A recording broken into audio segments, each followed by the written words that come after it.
ഞാൻ ചായ ഉണ്ടാക്കി. ഇന്നെന്താക്കി ബേക്കറി എടുത്തിട്ട് ഒരു പ്ലേറ്റിൽ എടുത്ത് വെച്ചേ. വേഗാട്ടെ. അതിന് ബേക്കറി ഏടിയാണല്ലമ്മ.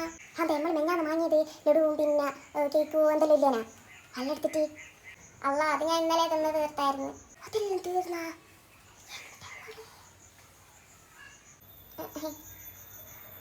എല്ലാം മോളെ ഇന്നൊന്നുള്ള എടുത്തൊരു സാധനം വെച്ചുകൂടാന്ന് പറഞ്ഞ എന്തെന്നാ ആക്കണ്ടേ? ഓരോരുത്തർ ഇങ്ങനെ വരുന്നേരം ഓരോ മുന്നിൽ ഇതിനാന്ന് വെച്ചാൽ ഇത്തിനെ വെച്ചു കൊടുക്കണ്ടിട്ടാ ഓരോന്ന് മായി വെക്കുന്നത്. അതെല്ലാം എപ്പോഴത്തേക്ക് തീർത്ത് വെക്കണം, കേട്ടിക്കല്ല. ഇനിയിപ്പോൾ ചായ ഉണ്ടാക്കിയിട്ടുണ്ടിനാ ചായൻ്റെ കൂടി എന്തെന്നാ വെച്ച് കൊടുക്കേണ്ട വെറും ചായ കൊടുക്കാൻ പറ്റുക? ആ ഫ്രിഡ്ജിലതാ നാരങ്ങ, അങ്ങെടുത്ത് ജ്യൂസ് വെച്ചോ. ജ്യൂസ് കൊടുക്കാം.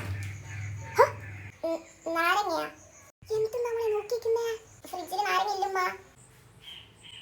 അത് ഞാൻ ഫ്രിഡ്ജ് തുറന്നേരം രാവിലെ കണ്ടപ്പോൾ എനിക്ക് വിശന്നപ്പോൾ ഞാൻ എടുത്ത് തിന്ന്. നാരങ്ങ തിന്നാ? എന്താ ഈനല്ലേ എനിക്ക് വീടുന്ന നേരോ? അത് പടിഞ്ഞെണീക്കുന്ന 12 മണിക്കാ. അതിനുശേഷം ഇത്രക്കാലം സാധനം തിന്നു എനിക്ക് വീടുന്ന നേരം കിട്ടുന്നേ. എൻ്റെ മക്കളെ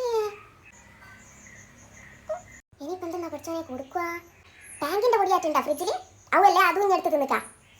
ആ, അതുണ്ടാവും, ഞാൻ എടുത്തു തരാം. അൽഹംദുലില്ലാ ഹൈറ്, അതെങ്കിലും അവിടെ ഉണ്ടല്ലേ. അതാണ് അത് ഇങ്ങനെ എടുത്താന്നേ. എന്തെങ്കിലും കലക്കി കൊടുക്കണ്ടേ? എടുക്ക്.